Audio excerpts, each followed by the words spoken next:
નમસ્કાર દોસ્તો, મારું નામ અજય છે અને મારી ઉંમર 19 વર્ષની છે. હું અમારા ગામમાં અમારા ઘરથી થોડે દૂર રહેતી સુમન પાસે ભણવા જતો હતો. સુમનની ઉંમર 20 વર્ષની હશે. તે ખૂબ જ સુંદર અને મીઠા સ્વભાવની હતી. તે રોજ મને ભણાવતી અને ભણતા ભણતા અમારી વચ્ચે એક ખાસ નિકટતા બની ગઈ. એક દિવસ એવું બન્યું કે જેણે મારું જીવન બદલી નાખ્યું. મિત્રો, આજે હું તમને એ જ વાત કરવા જઈ રહ્યો છું. અમારા ગામમાં મારા ઘરથી થોડે દૂર સુમન રહેતી હતી. તેણે ગ્રેજ્યુએશન પૂરું કરી લીધું હતું, એટલે હવે તે ઘરે જ રહેતી. તેના ઘરની આર્થિક હાલત બહુ સારી નહોતી. તેની મમ્મી મજૂરી કરતી અને પપ્પા બહાર કામે જતા, જે 2-3 મહિનામાં એકવાર ગામડે આવતા.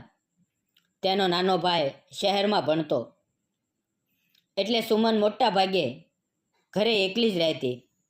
મને તેના એકલાપણાની લાગણી થતી અને મનમાં તેના માટે સહાનુભૂતિ હતી. સુમનની મમ્મી અમારા ઘરે અવારનવાર આવતી, એટલે અમારા અને તેના પરિવાર વચ્ચે સારો સંબંધ હતો. સુમન પણ ઘણીવાર અમારા ઘરે આવતી અને મારી મમ્મીને ઘરના કામમાં મદદ કરતી. મારા પપ્પા નશો કરતા હતા અને તે એવું માનતા હતા કે છોકરાઓએ વધુ ભણવાની જરૂર નથી, એટલે તેઓ મને આગળ ભણવા નહોતા દેતા. પણ મારી મમ્મીએ નક્કી કર્યું કે મને સુમન પાસે ભણવા મોકલશે. તેમણે સુમનને વિનંતી કરી કે તે મને ટ્યુશન ભણાવે. અમારી ગરીબી જોઈને સુમને તરત હા પાડી, કારણ કે તે જાણતી હતી કે ગરીબ ઘરના બાળકો માટે ભણવું કેટલું મુશ્કેલ હોય છે. ધીમે ધીમે મારું મન ભણવામાં લાગવા લાગ્યું અને હું રોજ સાંજે સુમન પાસે ભણવા જતો. સમય જતાં અમારી વચ્ચે સારી દોસ્તી થઈ. મારા મનમાં તેના માટે એક અજાણ્યું આકર્ષણ જન્મ્યું, જેને હું ખુદ પણ સમજી નહોતો શકતો. સુમન રોજ સાંજે ખૂબ પ્રેમથી મને ભણાવતી. તેની ભણાવવાની રીત એટલી સરળ હતી કે બધું જલ્દી સમજાતું. તે ક્યારેક ગુસ્સે નહોતી થતી, પણ ધીરજથી બધું સમજાવતી.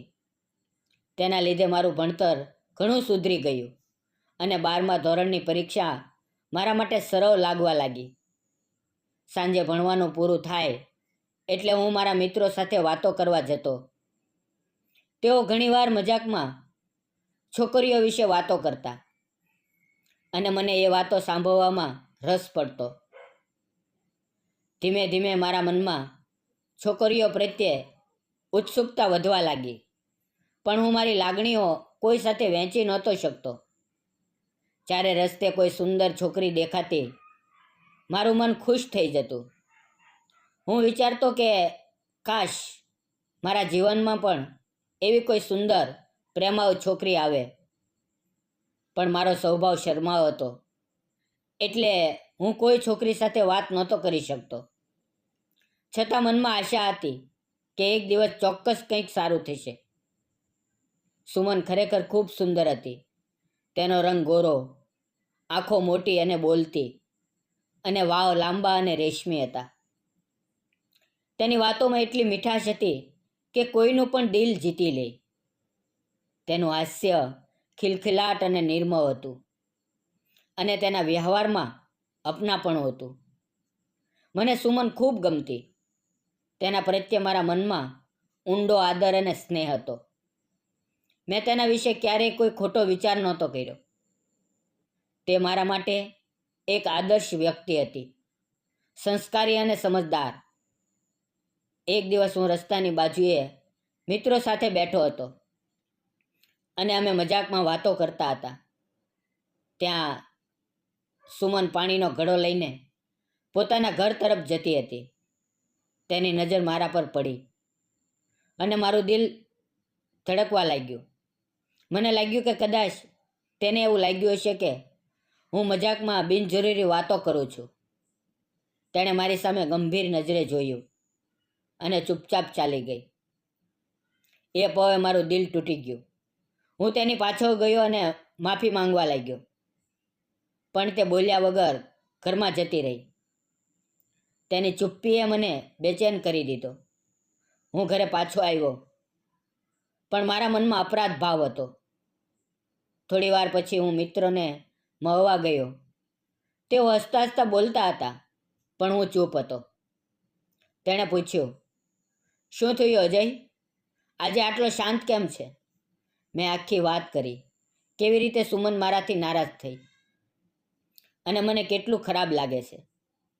તેમણે મજાકમાં કહ્યું, અરે અજય, સુમન બીજા ગામમાં ભણાવવા જાય છે. અમે એવું સાંભળ્યું છે. મેં કહ્યું એ ખોટું છે. તે ઘરે જ રહે છે અને મને ભણાવે છે. આ સાંભળીને હું ગુસ્સે થઈ ગયો.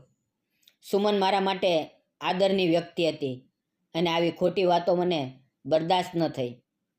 હું ઘરે પાછો આવ્યો.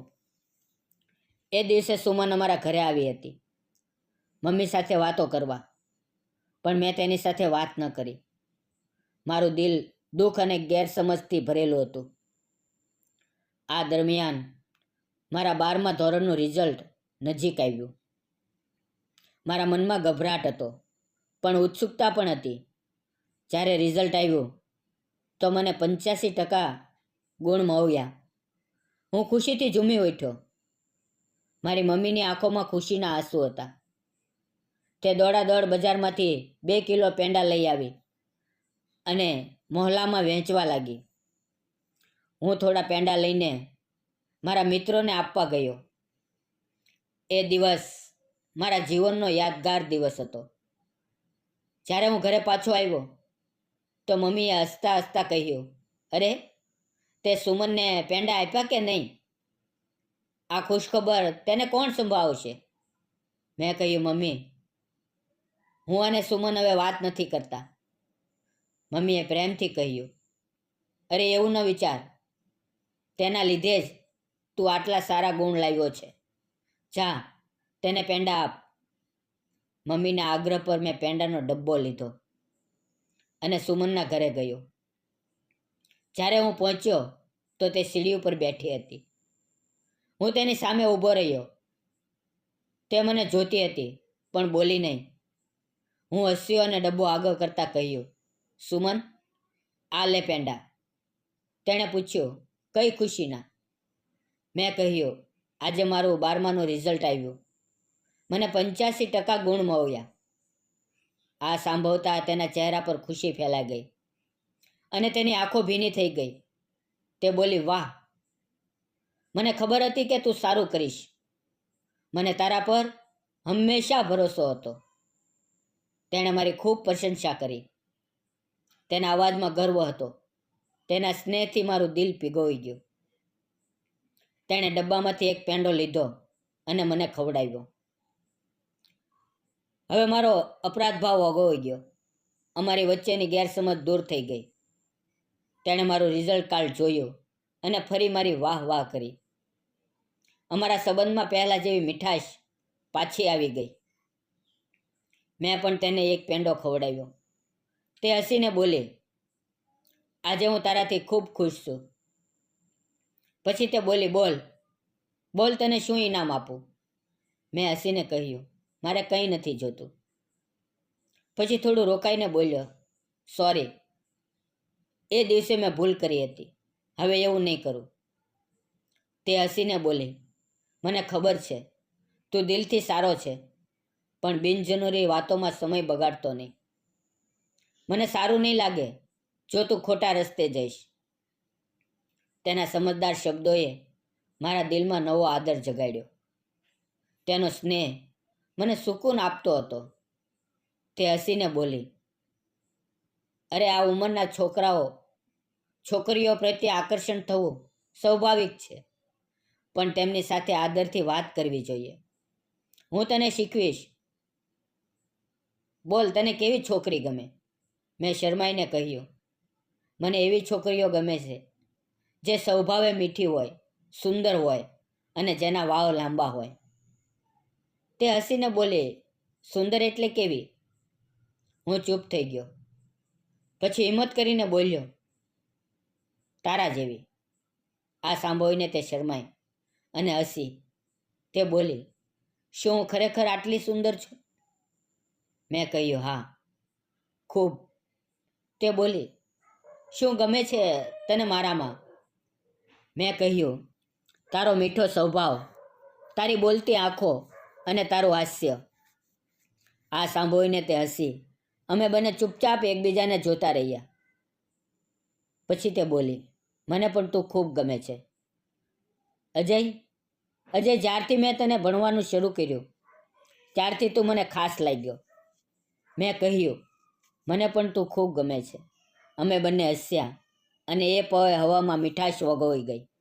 આગળ જતાં મેં બીએના પહેલા વર્ષમાં એડમિશન લીધું અને સુમન ફરી મને ભણાવવા લાગી. પણ અમારી વચ્ચેનો પ્રેમ વધવા લાગ્યો અને તેની અસર મારા ભણતર પર દેખાય. હું બીએના પહેલા વર્ષમાં નાપાસ થયો. આ મારા માટે મોટો આઘાત હતો. મમ્મી નારાજ થઈ અને બોલી, 12મા ધોરણમાં 85% લાવ્યો અને હવે નાપાસ? મને પોતાના પર ગુસ્સો આવ્યો. મેં નક્કી કર્યું કે હવે હું ભણવામાં ધ્યાન આપીશ. બીજા વર્ષે મેં બીએનું પહેલું વર્ષ ફર્સ્ટ ક્લાસમાં પાસ કર્યું. ત્યારે મને સમજાયું કે પ્રેમ ખોટો નથી, પણ દરેક વસ્તુનો યોગ્ય સમય હોય છે. ભણતરના સમયે પ્રેમની અસર ભવિષ્ય પર ન થવી જોઈએ. પ્રેમ ત્યારે કરવો જોઈએ જ્યારે આપણે આપણી મંજિલે પહોંચી જઈએ. દોસ્તો, આ વાર્તામાંથી આપણને શીખ મળે છે કે પ્રેમ જરૂર કરો, પણ પહેલાં પોતાના સપના અને જવાબદારીઓ પૂરી કરો. સાચો પ્રેમ એ જ છે જે આપણને આગળ વધારે. આ વાર્તા તમને કેવી લાગી? જો સારી લાગી હોય તો વિડીયોને લાઇક, શેર અને ચેનલને સબસ્ક્રાઈબ કરવાનું ન ભૂલશો. ફરી મળશું આવતીકાલે. ત્યાં સુધી તમારું ધ્યાન રાખો અને નવા વિડીયો માટે નોટિફિકેશન બેલ ઓન કરી દો. ધન્યવાદ મિત્રો.